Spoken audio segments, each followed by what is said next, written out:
Not a single drum was played the day Olamide married Akor. The villagers watched in silence as the bride walked slowly across the red earth, her white wrapper dragging dust behind her. She was barely 18, her soft brown eyes wide with dread beneath the coral beads that hung heavily on her forehead.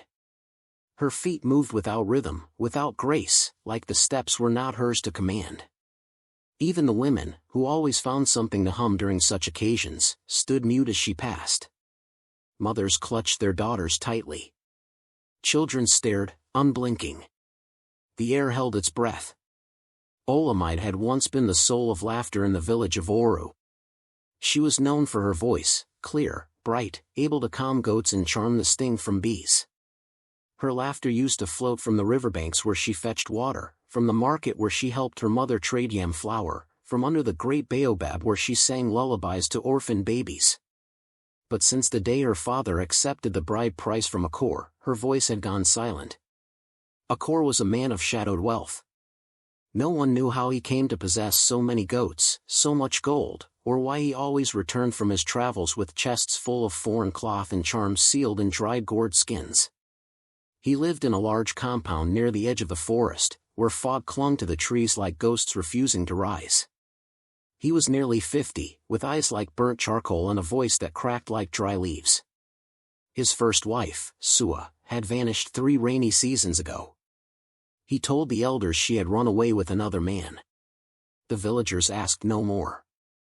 Olamide begged her parents, pleaded with tears in her throat, but they had already spent half the gold. Her mother averted her eyes when she cried. Her father simply muttered, "He is a powerful man. He can protect you." So they dressed her in white, painted her feet with ash and oil, and told her to be obedient. The wedding feast was sparse, no dancing, no praise singing, no music. Even the chicken tasted bitter. When the old priest declared them husband and wife, the sky clouded over and a wind swept through the gathering, scattering calabashes and extinguishing the lanterns. No one dared say it was a sign. At dusk, Akor took her hand and led her away from the guests. He didn't speak. She followed, her fingers trembling in his grip. The compound was silent as they approached, the air thick with the scent of herbs and something older, something like rot. The servants lowered their eyes as they passed. Not a single one offered a word of welcome. They entered through the main hut and walked past the sleeping quarters. Olamide expected to be led into one of the chambers, to begin the night every bride feared. But Akor kept walking, through a narrow hallway, down 2 steps made of cracked stone, and toward the back of the house where no light reached. She felt cold begin to bloom under her skin. They stopped in front of a thick wooden door with a rusted iron handle. It looked like it had not been opened in years. Her heart pounded. "Go inside," Akor said, his voice flat. She looked at him, confused. "But, isn't this inside?" She hesitated. Then, with the obedience her mother had taught her, she stepped through the doorway. It led into a small stone room, bare, with nothing but a mat on the floor and a slit in the wall barely wide enough for a hand. The air inside was stale, dry. The walls were damp and dark. She turned around. "Akor?" He didn't reply. The door creaked shut. She lunged forward, slamming her fists against the door. "Akor! Why? Why?" There was the sound of a bolt sliding into place. Then nothing. Just silence. Not even footsteps retreating. Just the darkness swallowing her scream. She counted the seasons by the cracks in the wall, not the sun. There was no sky in that room. No moonlight. No stars.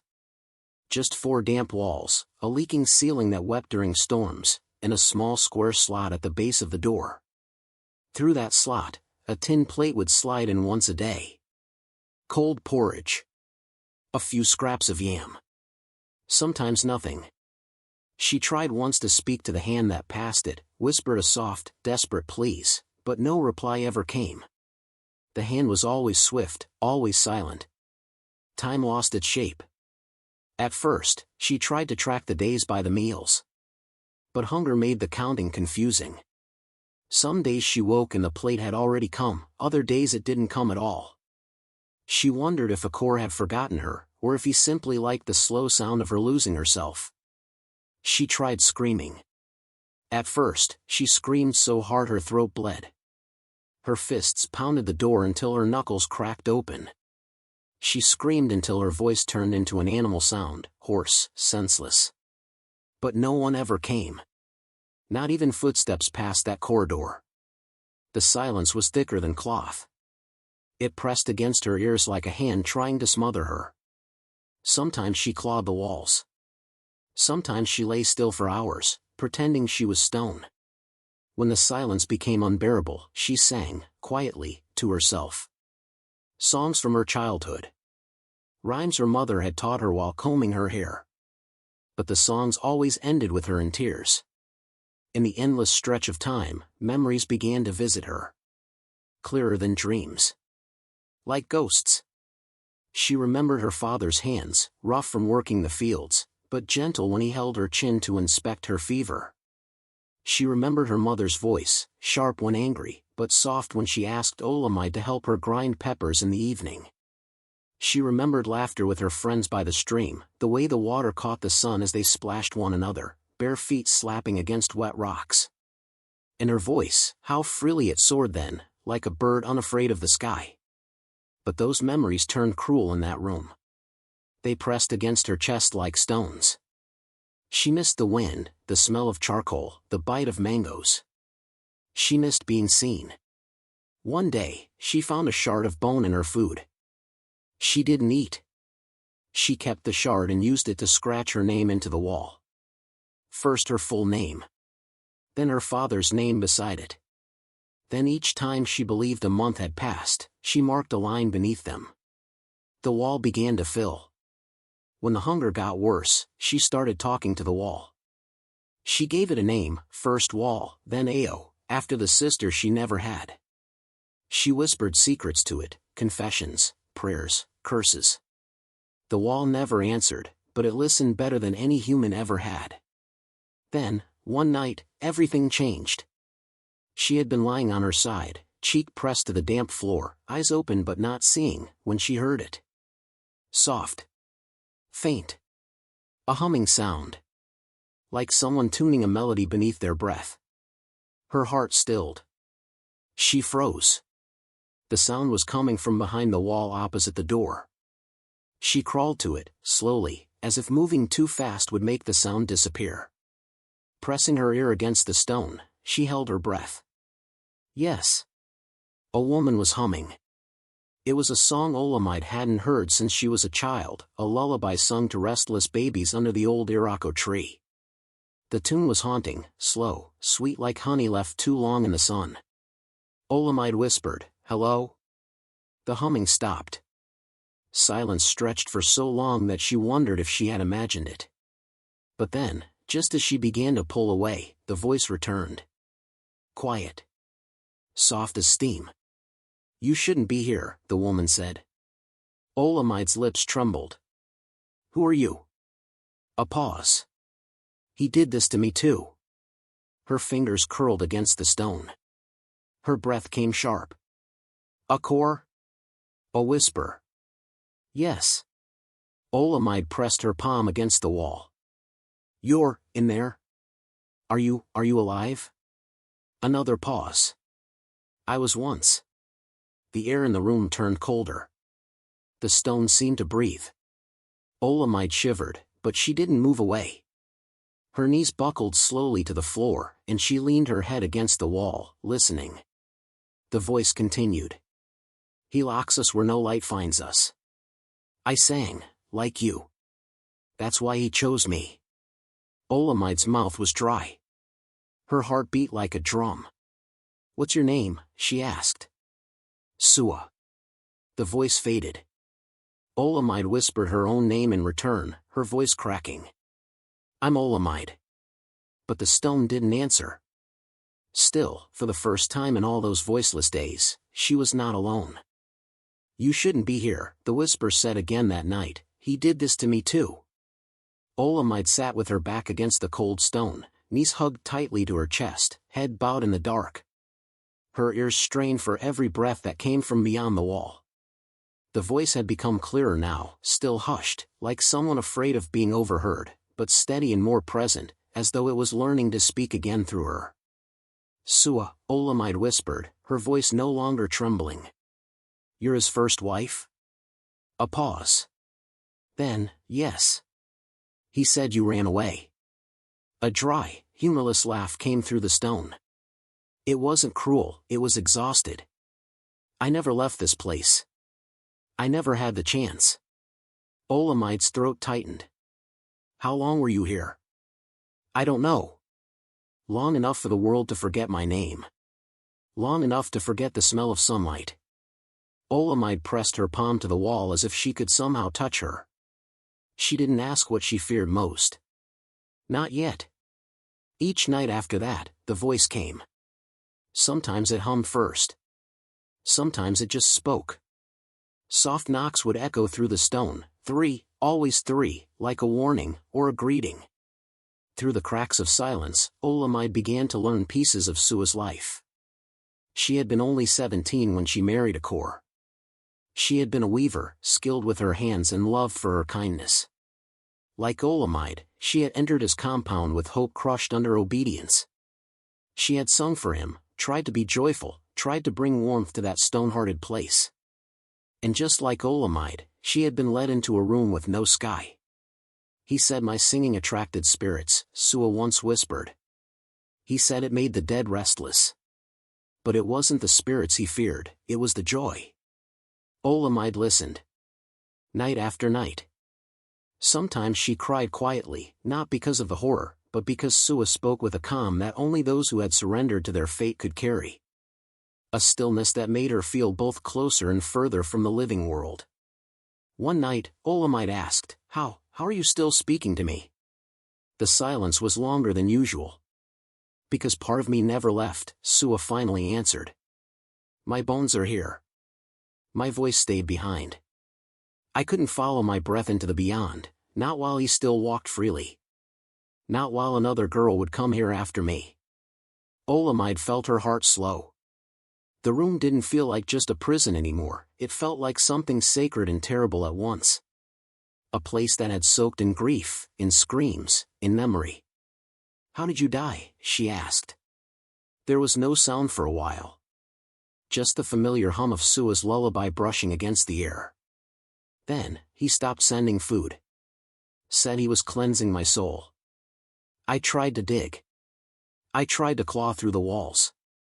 I sang until my voice bled. And then, I just stopped. Olamide curled tighter into herself. Her ribs ached as if they remembered hunger not yet arrived. Her stomach turned, but she didn't cry. Not this time. Another day, or was it night, she woke to find the air different. It smelled damp, like newly turned earth. She pressed her hand against the wall where Sua's voice always came. This time, she tapped 3 times. There was no response. She waited, counting the rise and fall of her own breath, until at last, the whisper came again. "I wasn't in a room," Sua said softly. Olamide blinked. "What?" "I wasn't locked in a room like you." "Not exactly. I only realized it when I stopped feeling the air above me. I was buried." Olamide's body went still. Her fingers slid over the stone wall, now colder than usual. Her breath came shallow. "What do you mean?" There was no door. No slot for food. Just darkness. I thought I was in a chamber, like you. But I was beneath. He sealed me inside. Poured earth over the entrance. Olamide began to shake. She pulled away from the wall as if it might crack open and spill bones into her lap. "That wall between us," Sua whispered, "is not a wall between rooms. It is between life and death." Olamide stared into the dark, seeing nothing, hearing her own breath twist into something unfamiliar. She reached again, hesitantly, and laid her fingers on the cold surface. Her lips quivered. "I'm sorry," she whispered. Sua's voice came one last time that night, soft, certain, more real than ever before. "You are not here to die like I did. You are here to live. And to remember me. Then, silence. But Olamide didn't sleep. She couldn't. Her back was now against the door instead of the wall. Her eyes stayed open, and her ears waited for the hum that no longer came. Yet somehow, she knew Sua was still there. Not to haunt her. Not to frighten her. To watch. To wait. And Olamide, for the first time in her forgotten days, began to believe that maybe, just maybe, she would survive. Because someone on the other side of the wall had not. She wasn't sure when her prayers became laughter. At first, it was the silence that drove her mad. Then it was the waiting. The drip of moisture from the ceiling, the scratching of rats behind the stone, the endless echo of her own breath. Time unspooled like a frayed thread, and she no longer knew if it was day or night, season or year. The walls didn't change. Her body did. Her arms thinned. Her hair fell in tangled knots. Her belly, once full of soft song, now hollowed and tight with hunger. She counted not by days but by dreams. Sometimes she woke with her mother's voice in her ears. Sometimes she thought she smelled pepper stew or charcoal smoke. She would crawl to the door and wait, only to find the same cold plate of dry cassava or nothing at all. And then came the visions. It began with a shimmer in the corner of the room. A flicker that she thought was the trick of her eyes adjusting to the dark. But it returned. Again. And again. Until one night, she saw her. Sua. She was standing in the center of the room, her white wrapper torn and dusty, her hair braided with red thread. Her face was not frightening, just tired. Hollowed. The way a flame might look if it still remembered being a fire. Olamide did not scream. She stared, then blinked, then let her head fall back against the wall. You're not real, she said. Sua didn't reply. She began to hum. The same lullaby. The same sweet, lilting tune. Olamide closed her eyes and listened. She didn't know how many nights the vision came. Some nights Sua sat beside her, braiding the air. Other nights she sang into the silence while Olamide lay curled, her ribs sharp beneath her skin, her feet numb with cold. When the rats came too close, she imagined Sua scaring them off. When her body hurt too much to move, she imagined Sua pressing cool hands against her forehead. Sometimes, Olamide whispered, "Am I dead?" And the ghost would only smile. The food stopped coming for longer intervals. What had once been once a day became once every few days. Her stomach began to fold in on itself. Her lips cracked. She licked the wall for water.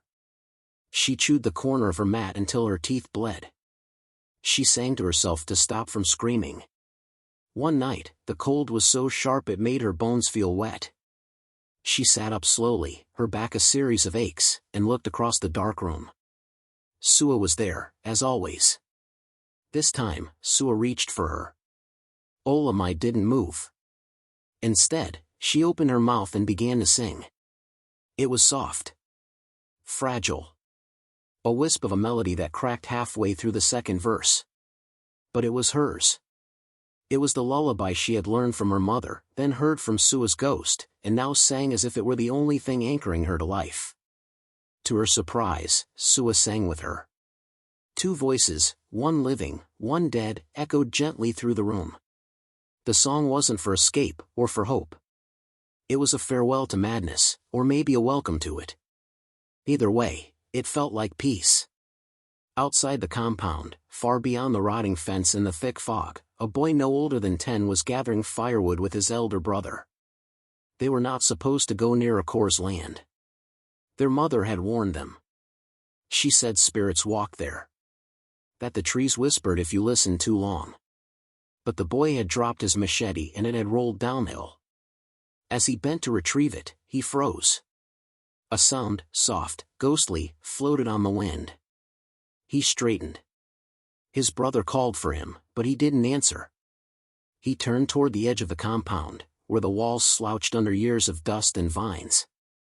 There it was again. A woman's voice. No. Two women. Singing. Inside the wall.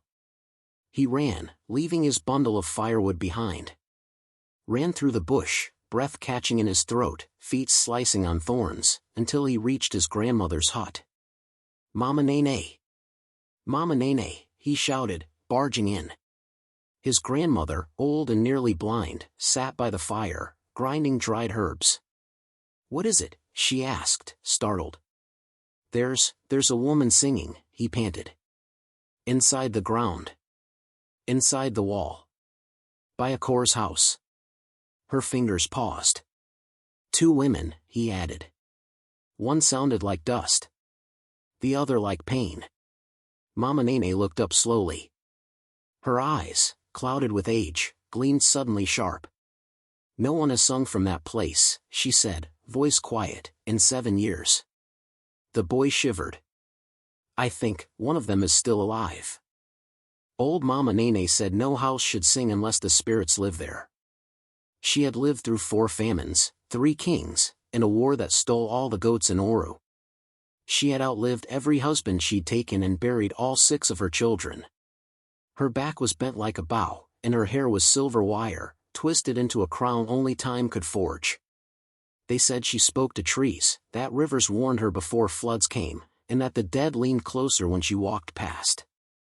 When her grandson told her what he'd heard, 2 women singing from inside a wall, she didn't speak for a long time. She sat by the fire, the pestle in her hand unmoving. The flames flickered in her eyes like they remembered something she hadn't told in years. "Get me my walking staff," she said. The next morning, before the sun had climbed beyond the tall palms, Mama Nene wrapped a red cloth around her head, hung 3 coerced strings around her neck, and walked toward a core's compound. She did not call for company. She did not tell the chief. She simply moved like the earth had whispered her name and sent her on a task. The path to a core's house was overgrown with creepers.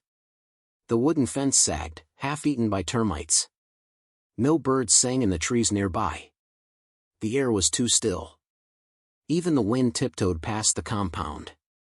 When she reached the gate, she knocked once, firm, sharp, like a drum challenging silence. A core came to the door in his usual white tunic, spotless as always, but his face looked thinner, his eyes dark with restless sleep. He blinked when he saw her, surprise flickering before it hardened into suspicion. "Mama Nene," he said, carefully. "What brings you here?" She studied him. "A wall in your house sings with the voices of women. One sounds of sorrow. The other still has breath. Tell me, who are they?" Akor's jaw clenched. He stepped outside, closing the door gently behind him. "You are too old to chase ghosts." "I chased death and buried it," she said. "Don't speak of age when your soul already smells of rot." His lips twitched. "Whatever you think you've heard, perhaps it was the wind. My house is sealed to spirits." "No," she replied. "Your house is sealed to justice." His face turned colder. "Leave, old woman. I have buried children stronger than you," she said. "And I can dig for you a grave with only my voice." Akor leaned close, eyes flashing. "If you ever set foot here again, I will silence that voice." But Mama Nene was already turning away. She walked slowly, staff tapping the earth with each step, whispering to herself in a tongue older than most of the village remembered. As she left, a crow flew overhead and dropped a single black feather at her feet. She picked it up without looking. That night, when the moon was high and heavy with knowing, Mama Nene sat in her hut and unwrapped the bundle hidden in her calabash. Inside were bones, not human, but not animal either, thin and pale like fingers that had forgotten how to hold. She placed them in a circle around a red bowl filled with river water.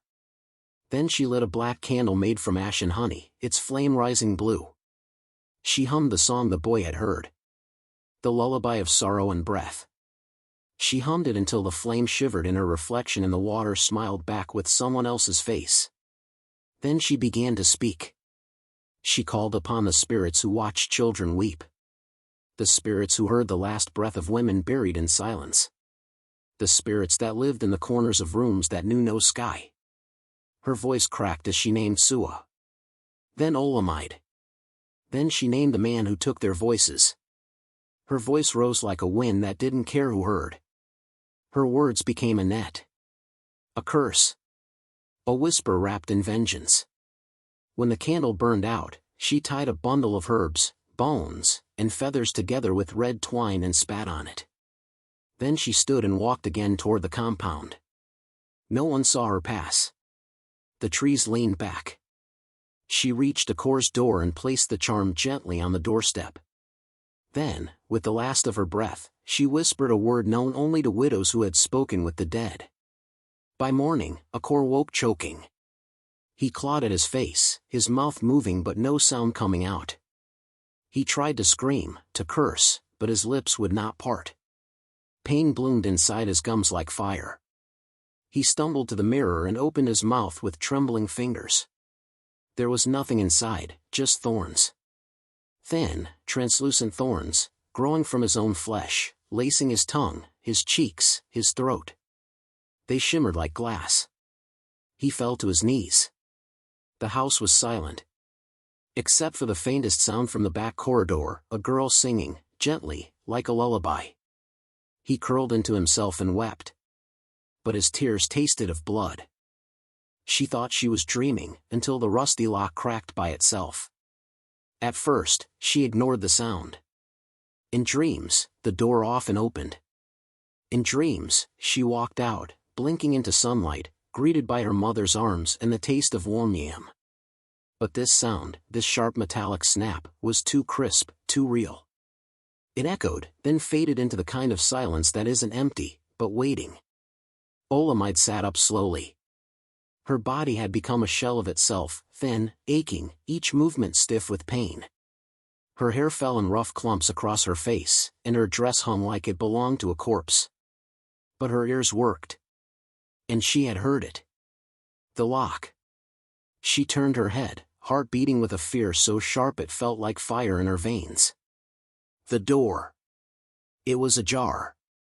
Not wide, but open enough to show the faintest slice of something she had not seen in years, a shadow. Not cast by flickering memories or hallucinations. A real shadow. A shape made by space beyond the stone. Her breath caught. She waited. No footsteps. No voices. No click of the bolt being turned again. The slot where food once came stayed closed.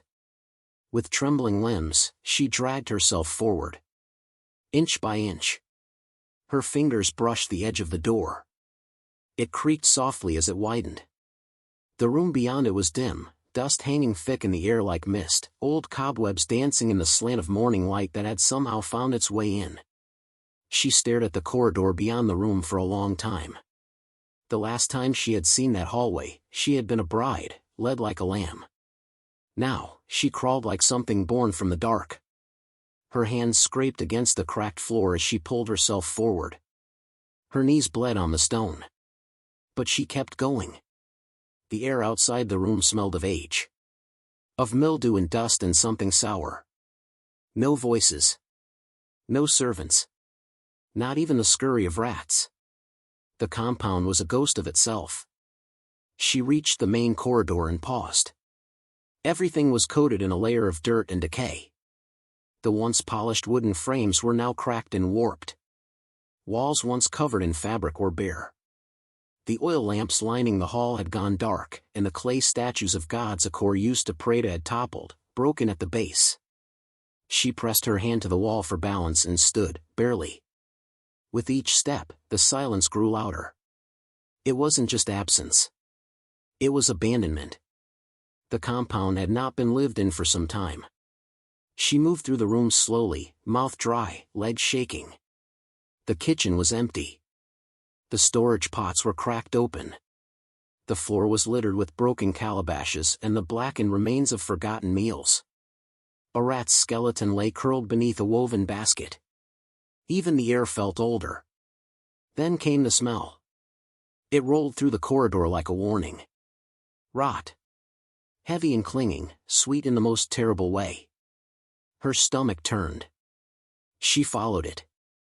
She didn't want to. But she had to. The smell led to the far end of the house. The master bedroom. She had never seen it. Akor had never let her beyond the room he locked her in. But now, the door to it hung open, barely attached to its hinges. She stepped inside.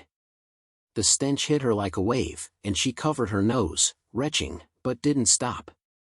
The room was large, once grand, silk cloths hanging limp from the ceiling, carved wooden stools pushed against the walls. And in the center, on the floor beside the bed, lay a body. What remained of it? Akor. His skin had darkened and split in places. His hands were curled, his mouth frozen in a silent scream. Flies danced around him like mourners with no song. The air buzzed with decay. Olamide did not scream. She stared. He was dressed in white, but his robe was soaked in something darker. One hand still clutched a charm, cowrie shells bound with red thread and black feathers. But her eyes did not stay on his face.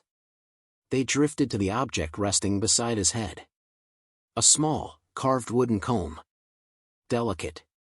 Worn smooth. She had seen it before. In the vision.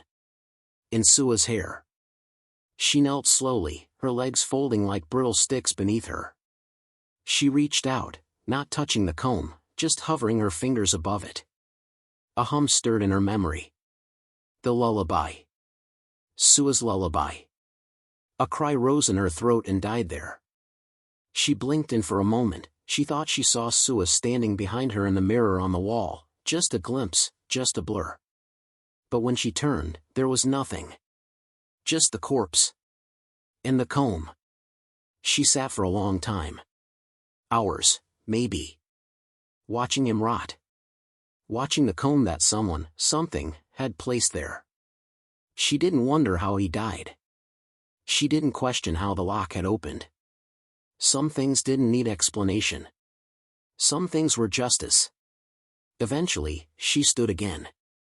Her legs were steadier now. She turned from the room, from the body, from the years of silence and hunger and ghosts. She stepped out of the master chamber and into the light leaking through broken windows. The house did not feel cursed anymore.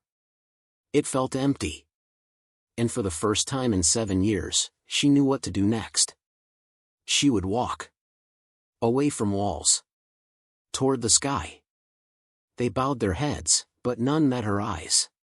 When Olamide stepped into the village square, barefoot and trembling, silence swallowed the morning like a sudden eclipse. The women who had been pounding him paused mid-swing.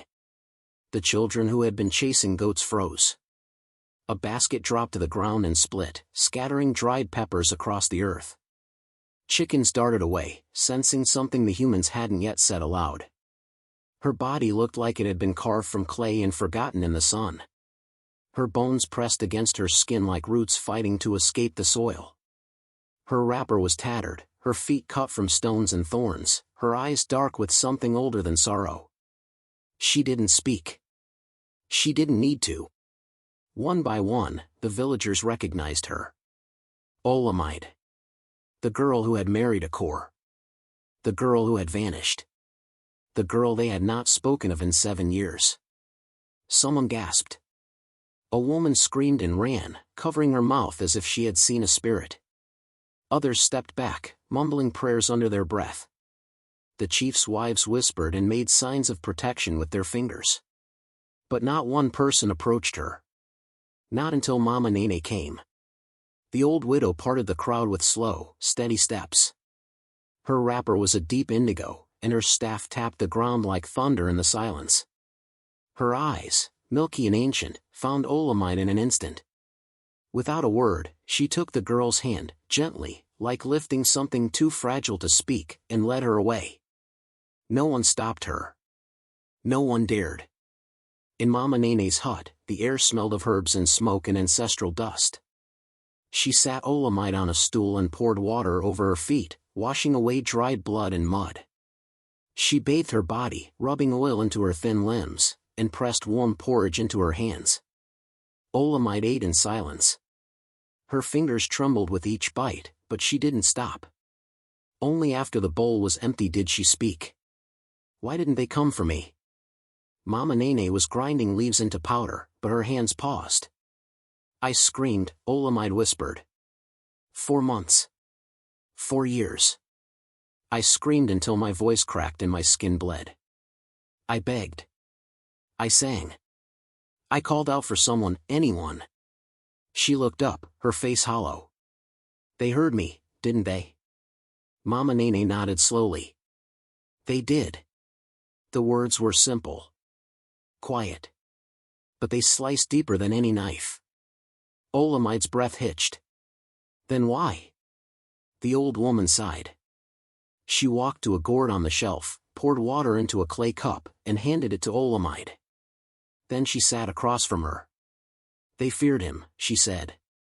A core. Olamide stared. He was not just a man. He was feared for the things he knew, things he carried back from his travels.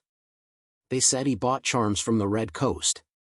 That he spoke with men who could trap a person's soul in a snail shell. That if you crossed him, your tongue would swell or your children would die in their sleep. She shook her head. They watched his first wife vanish. They saw your wedding with no joy, no drums. And still, they bowed. Still, they ate his food. Still, they looked away. Olamide's hands clenched in her lap. I was under their noses, she whispered. Not a mile from the square. A wall away. They heard, Mama Nene said again. And they buried the sound under fear. Olamide didn't cry. Her eyes were too dry now, like old riverbeds. A soft knock came at the door. Mama Nene opened it. A few children stood outside, wide-eyed and silent. One girl held a bowl of fruit. Another had brought a woven mat.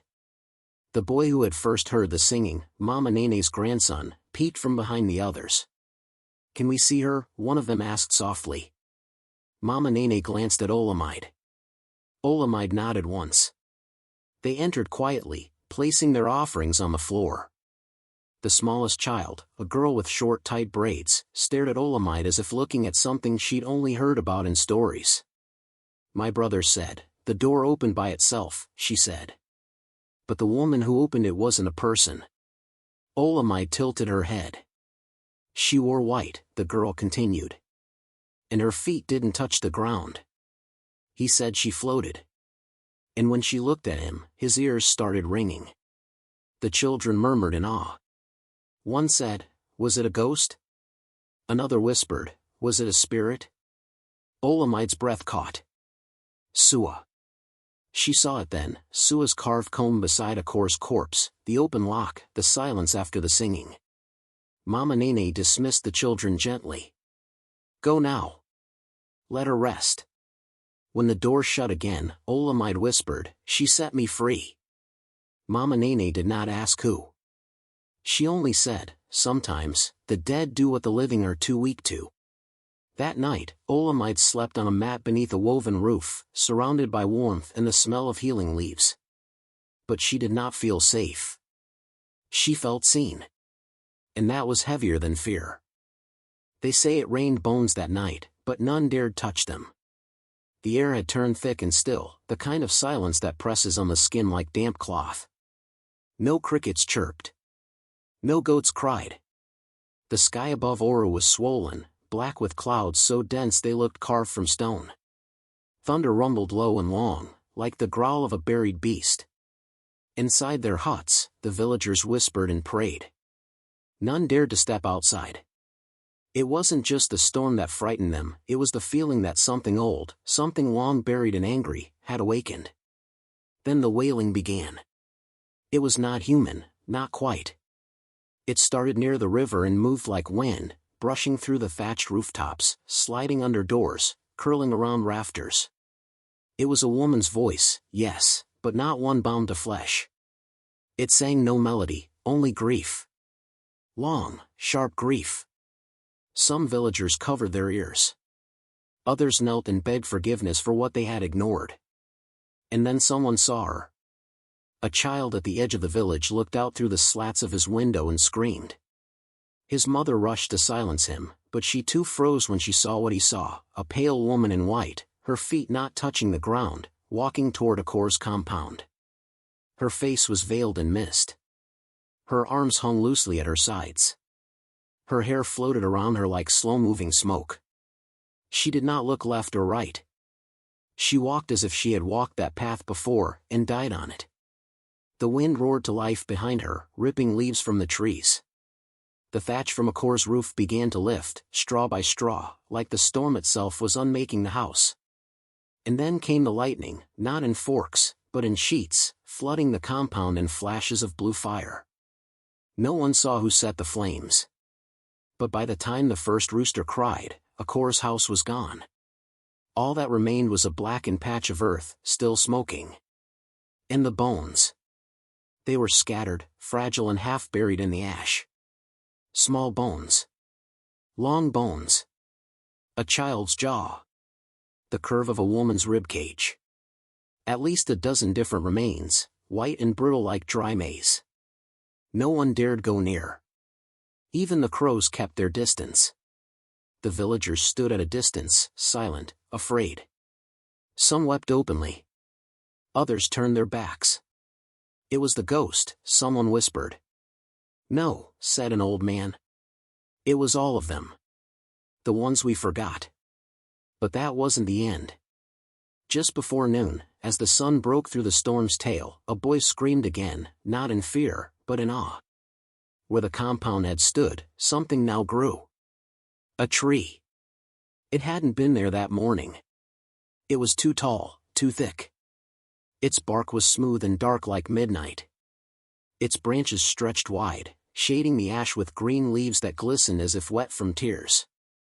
And on its trunk, visible even from the edge of the square, were names. Carved, not by blade or hand, but by something deeper. Sua. Olamide. And others, names the villagers did not recognize, names they had never bothered to ask or remember. Names of the women who had disappeared before the drums ever had a chance to play. The chief himself tried to approach. But as he stepped into the boundary where the compound once stood, the wind rose and pushed him back. He stumbled, heart thudding, and did not try again. The tree stood silent. But some swore they could hear a hum, two voices, weaving between the leaves. The bones were never buried. The tree was never cut. And the names, they kept appearing. One by one. If you place your ear to the bark, you'll hear two women humming. The village of Aru never held another wedding without music again. Where a core's compound once stood, nothing remained of stone or roof or ash. In its place, a single tree had risen overnight, tall, smooth-barked, with deep green leaves that shimmered like they drank moonlight. Its roots cracked through the earth as if they'd always been there, as if the tree had grown from something buried long ago. No one planted it. And no one dared to cut it. They called it the singing tree. Mothers would take their daughters there on the night before womanhood rites, placing their hands on the trunk, whispering secrets, pressing their foreheads to its cool bark. Some claimed the tree grew warmer when touched by broken hearts. Others said it hummed only to those who had survived. What none could deny was this: on every full moon, when the wind quieted and the village slept, a soft duet rose from the tree's heart. Two voices, one like air, the other like earth, weaving lullabies in a language older than words. Olamide never left Oru. She did not speak of the years in the stone room, nor of Sua, nor of the night the bones fell with rain. But she became a healer, quiet, strong, always barefoot, tending to girls with bruised arms and mothers with hollow eyes. She wore white, always, and never braided her hair again. In the corners of the market, they said she walked like someone who had died but returned to finish something. No one ever rebuilt on the compound's land. And when the harm of a husband or father reached a girl's door, it was to the singing tree she ran. The village turned it into sacred ground. No man crossed it without permission. Women sat in circles beneath its wide limbs and told stories of the ones who sang through stone. Even in harmattan season, when every leaf across the region browned and fell, the singing tree stayed green. Its leaves never dropped. Its names never faded: Sua, Olamide, and many more, carved not by hand, but by memory. And still, it sings.